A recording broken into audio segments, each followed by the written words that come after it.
Good morrow, cuz. I hope you're all doing well. That Don John, he's a real jerk, huh? You may have noticed his nickname is John the Bastard. That's because he is technically a bastard. Now, he's Pedro's brother, right? But somehow not fully his brother, or I don't know. But he has lately stepped out against his brother and now has been defeated, and so is back under his brother's control, and that's kind of what is making him upset. And he's a pretty bad dude. But this is a comedy, so we don't have to worry too much about him, but he is going to cause some pretty significant trouble coming up here. All right, so we're going to start Act 2.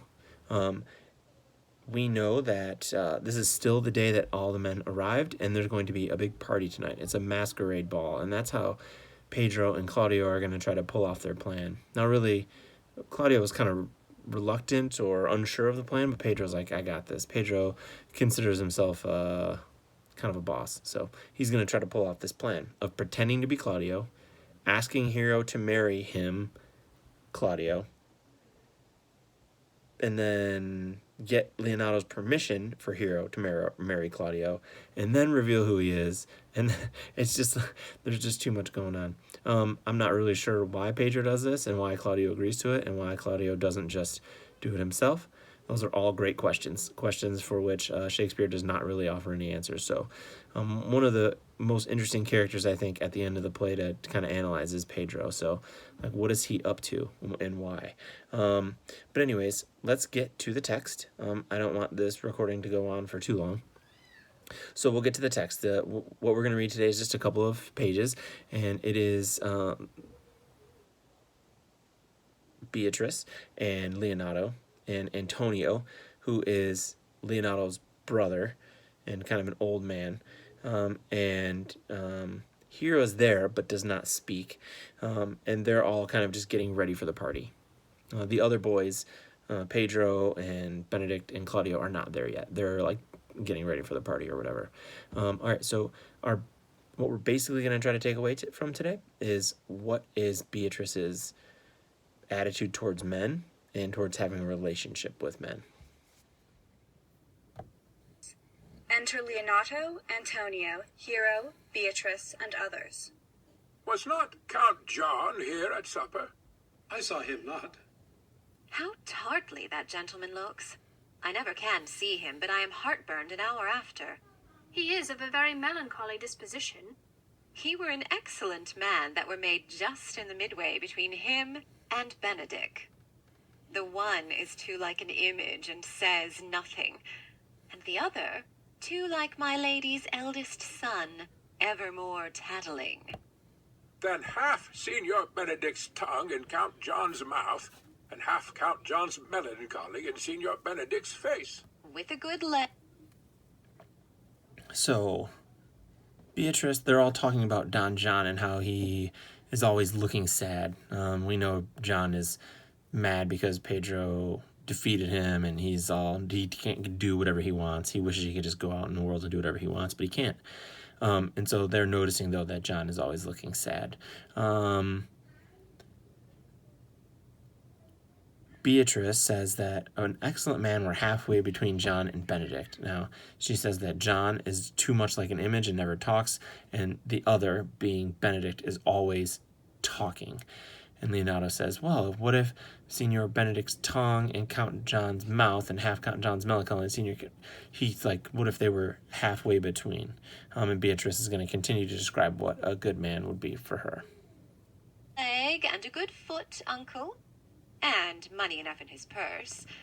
Such a man like would Rodrigo? win any woman in the world, if he could get her goodwill. By my troth, niece, thou wilt never get thee a husband. You will never get you a husband. And he's about to say, if thou be so shrewd of thy tongue. That's like what, in Leonato's estimation anyways, like one of the worst things you can say to a young woman, right? You're never going to get a husband if you keep talking like that. Now, obviously, that's problematic to a modern audience, right? That if you're a woman and you speak your mind, you're never going to get a husband. Well, we'll see how that turns out. And if thou be so shrewd of thy tongue, In faith, she's too cursed. Too cursed is more than cursed. I shall lessen God's sending that way, for it is said God sends a cursed cow short horns, but to a cow too cursed he sends none. So, by being too cursed, God will send you no horns.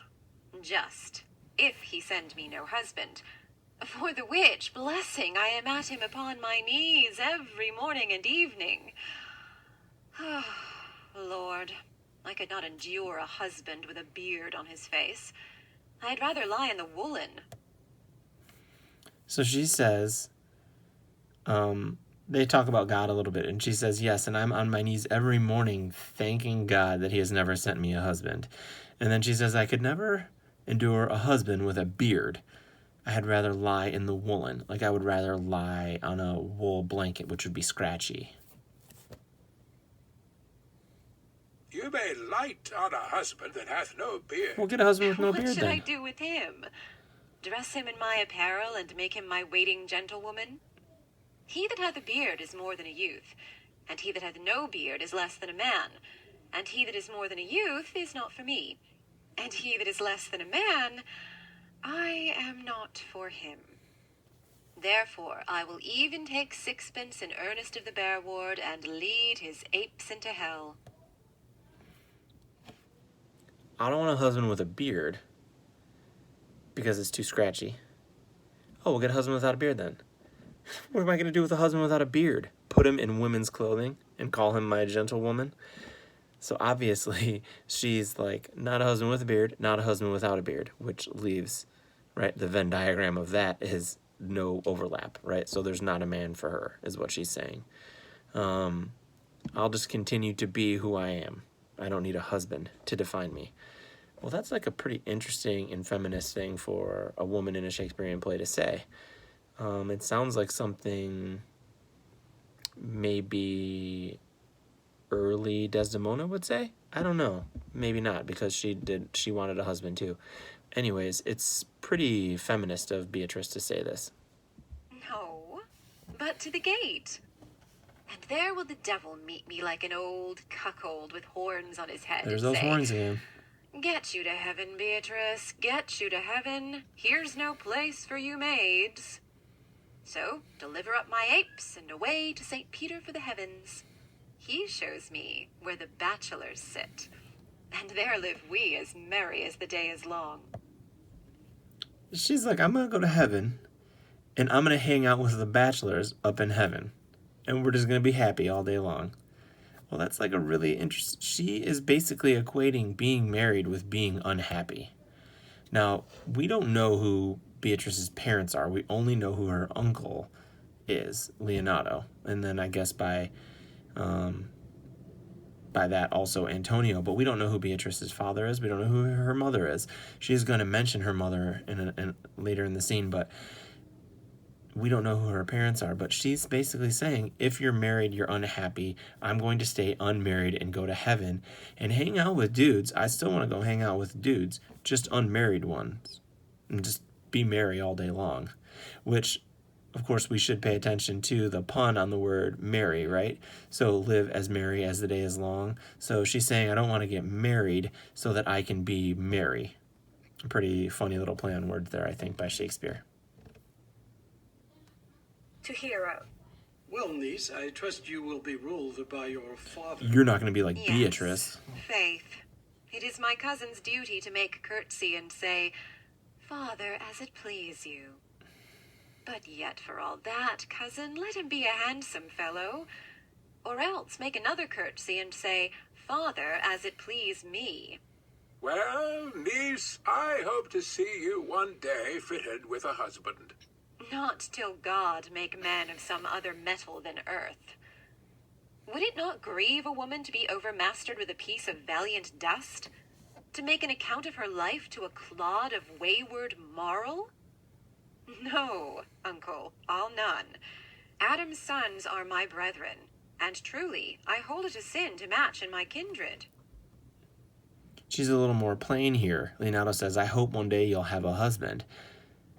Fitted with a husband is actually the phrase that he uses. And she's like, now she stops playing games. She just says, no, I don't want a husband. I'm not going to get married. Leonardo, being the patriarch that he is, turns his attention then to his daughter, Hero, and reminds her of her duty. You're going to listen to me. I maybe can't get Beatrice to listen to me, but you, Hero, are going to listen to me. It's interesting here that Hero doesn't make a response. It's all just Beatrice talking.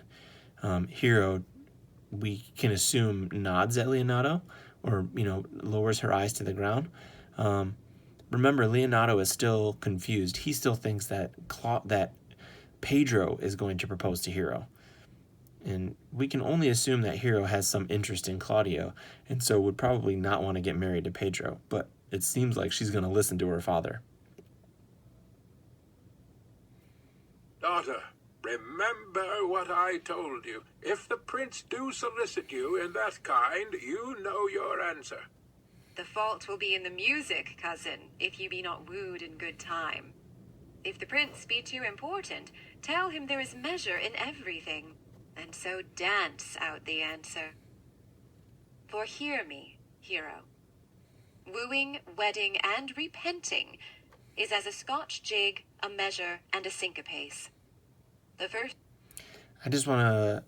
Nobody, when you guys were talking about the title, you came up with lots of cool things to say about the word note.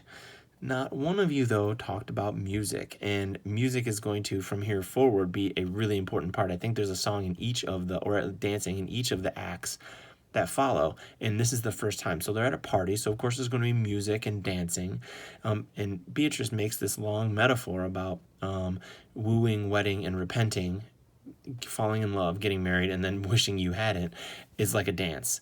A measure is a piece of music, right, or a dance. And so she's going to describe that metaphor, but it's interesting that Much Ado About Noting, right, because there's going to be music or dancing in each act going forward.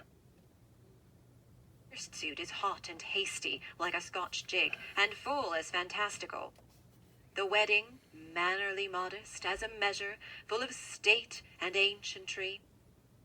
And then comes repentance, and with his bad legs falls into the syncopace faster and faster till he sink into his grave. Cousin, you apprehend passing shrewdly. I have a good eye, uncle. I can see a church by daylight. The revelers are entering, brother. Make good room. All right, and now the party is going to start. We'll cover the party tomorrow because there are some really interesting conversations between couples. So Pedro and Hero have a conversation, and then there's a couple of other revelers that have a conversation, and then we're going to have another conversation between Beatrice and Benedict, but, well, we'll talk about it tomorrow. I don't want to give too much away until we get to read it. All right, so now that we're done for today, go into the discussion board, post a answer to the question, and then see if you want to comment on any of your classmates. Let me know if you have any questions.